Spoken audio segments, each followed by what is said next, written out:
Welcome, it's Annie for YouTube channel here. Meki, ilemba Ntchito Kampani CHINYENGO, KUYANG'ANIRA Masankho.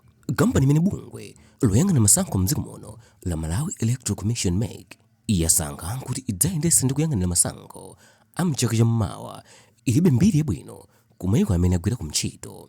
Komatu nthambi ya MEC ikuti ayi akatswiri amenewa amadziwa ntchito yawo bwino kumachita kuti kumbuyoku akhala kumasomeredwa ku mayiko kumene agwira ku ntchito. Mwezi watha nthambi ya Malawi Electoral Commission MEC inayankhula kuti mu masankho amchaka cha mawa idzagwiritsa ntchito zipangizo zina pa masankho zomwe akuzitcha kuti ma Electoral Management Devices EMDs ndi cholinga chofuna kusintha mmene ndondomeko ya masankho imakhalira kuchoka kovuta kufika kophweka.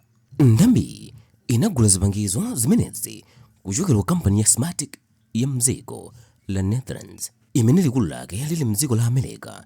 Zipangizozi zikulowa m'malo mwa njira ya Biometric Voter Registration System imene inagwiritsidwa ntchito mu masankho mu chaka cha 2019 ndi 2020 ndipo zikuyembekezeredwa kugwiritsidwa ntchito pa ntchito ya masankho monga kulembera, kusamusa anthu ovota komanso kulondoloza mmene mndandanda wakalembera ulili. Ngakhale kampani ya Smartmatic ili ndi mbiri yakuti yakhala kugwira ntchito yoyang'anira masankho ku mayiko ambiri pa dziko lonse, mbali ina mbiri yake si yabwino ndipo ili ndi milandu ya mbiri imene yakhala yakusumiridwa ku mayiko amene imagwira ku ntchito kuti sinayendetse bwino masankho. Izi zikuyika chikayiko kuti koma masankho akunowa ayenda bwino. Kuwonjezerapo njira imene nthambi ya MEC yagwiritsa ntchito posankha kampani kuti ndi yomwe iyang'anire komanso kugula zipangizo zoyendetsera masankho za EMDs ndiyopereka mafunso kwambiri. MEC ikunena kuti ndondomeko yofuna kupeza kampani yoti iperekere zipangizo zogwiritsa ntchito pa masankho akubwerawa inachitika mu njira iji yotchedwa restrictive tendering, ndipo mukauniuni wawo MEC inapeza kampani zitatu kuti zipikisane kusankhidwa kuti imodzi idzagwira ntchitoyi. Kampani zindi monga za Aratech Biometric International ya ku Taiwan, Meru Systems ya ku South Korea komanso Smartmatic International ya ku Netherlands. Koma chodabwitsa nchakuti mwa kampani zitatu zimenezi kampani ya Smartmatic ndi imene inapitirira ndi chidwi chofuna kupereka upangiri ndi zipangizo ku nthambi ya MEC, pomwe kampani zina zija zinangokhala chete. Apa MEC sinachitire mwina koma kusankha kampani imodzi yomweyo popanda wopikisana nayo. Nthambi ya MEC itafunsidwa inati pa 9 Novemba mu chaka cha 2023 limene tsiku lomaliza kulandira mabid pamene tsiku limatha ndi kampani ya Smartmatic yokha imene inaonetsa chidwi popereka makalata awo akuti igwire ntchito ndi MEC, ndipo kampani zina zija sizinapereke kalikonse. Kampani ya Aratech inalembera kudzera pa email pa 7 Novemba mu chaka cha 2023 kuti mmene MEC ikufunira zipangizo si mmene iwowa amagwirira ntchito yawo, kotero sapitirira nawo kupikisana. Ndipo kampani ya Meru sinanene zifukwa zimene iwowa anasiyira mpikisanowu pa njira.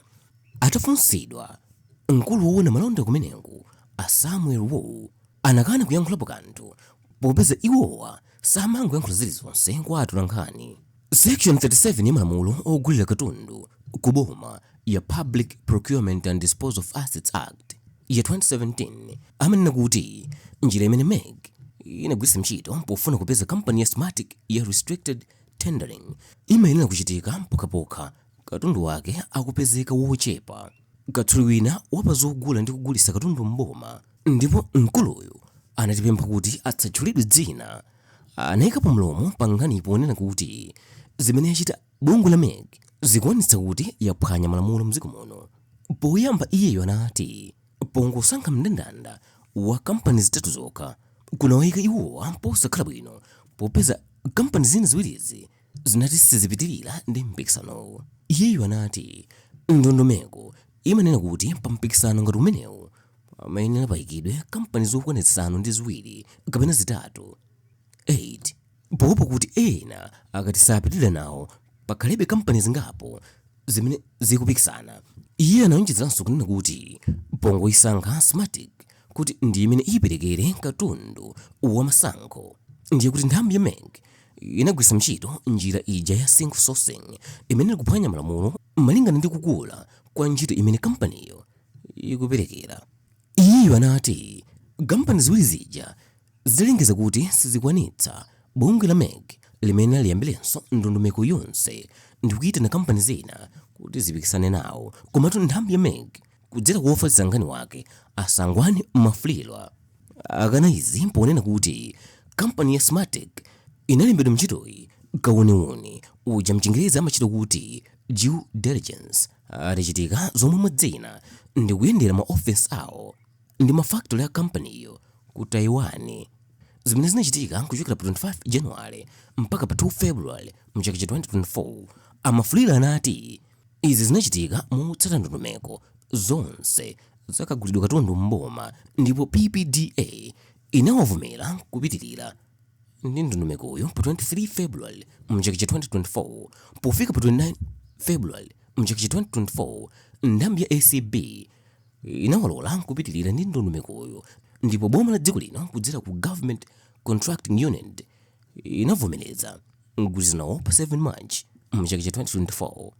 Ndipo kampani ya Smartmatic yakana kulakwisa kwina kulikonse pa ndondomeko yonse ya ntchito imene yapeza ku MEC ndi ntchito zina zonse zimene kampani yakhala ikugwira m'mbuyomu mayiko onse akunja.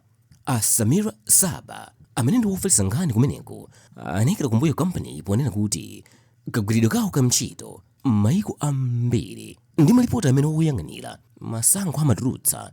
Malipotiwo ndi akuti masankho onse amene akhala akutsogolera iwowa akhala akuyenda bwino.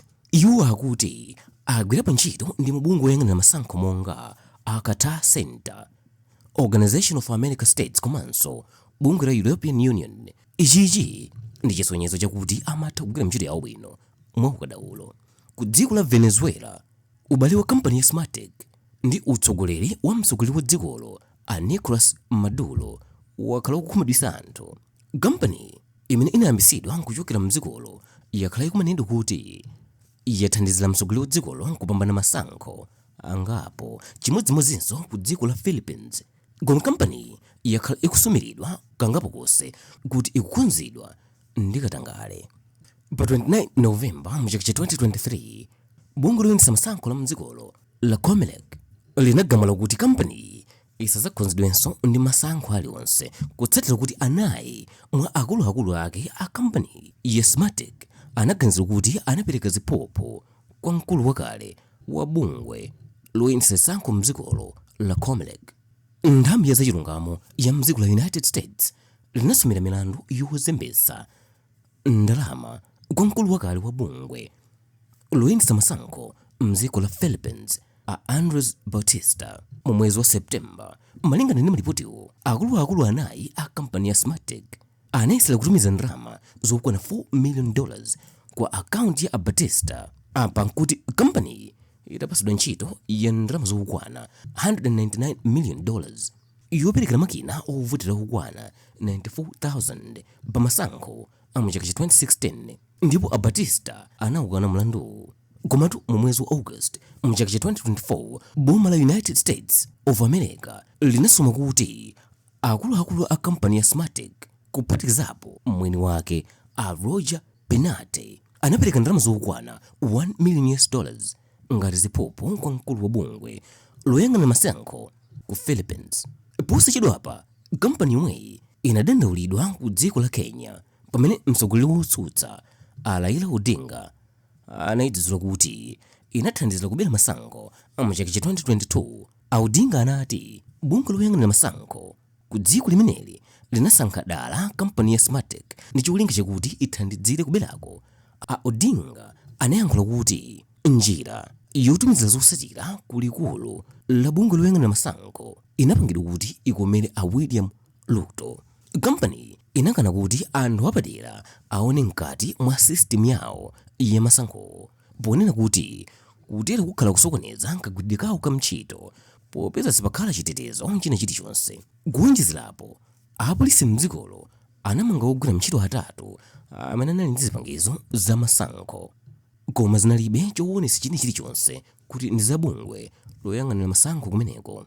Nako ku Uganda, kampani ya Smartec inapambana contract ya ndalama zokwana $19 million kumachita kuti ndondomeko zina zopambanira mgwirizanowu sizinasatidwe, popeza kampaniyo inayang'anirapo masankho amene sanayende bwino mayiko a Venezuela, Bolivia, Mexico ndi ena.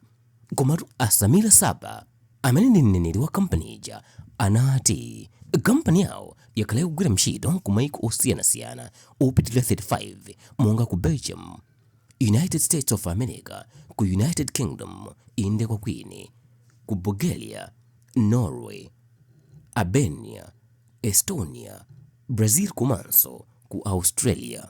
Iwowa anayankhula izi pomanena kuti zonsezi zimachitika popeza iwowa ndi akadaulo amagwira ntchito yawo bwino modzipereka komanso motsata malamulo oyendetsera masankho. Ganizo la MEC losankha kugwira ntchito ndi kampani ya Smartec, imene mbiri yake siyabwino ku mayiko ambiri, kwadabwitsa mabungwe oyankhulirapo pandale komanso anthu okhuzidwa ndi ndondomeko za masankho. Awiri Kambandira, amene ndi mkulu wa bungwe la Center for Social Accountability and Transparency CSAT, anati nthambi ya MEC ikuyenera kupereka chiyembekezo ndi chilimbikitso kwa anthu potengera kuti dziko lino linali ndi masankho amene sanayende bwino mu chaka cha 2019. Akambandira anapempha nthambi ya MEC kunena kuti ithetse mgwirizano wake ndi kampani ya Smartec kamba ka zolakwika zimene kampaniyo yakhala ikudzudzulidwa m'mbuyomo.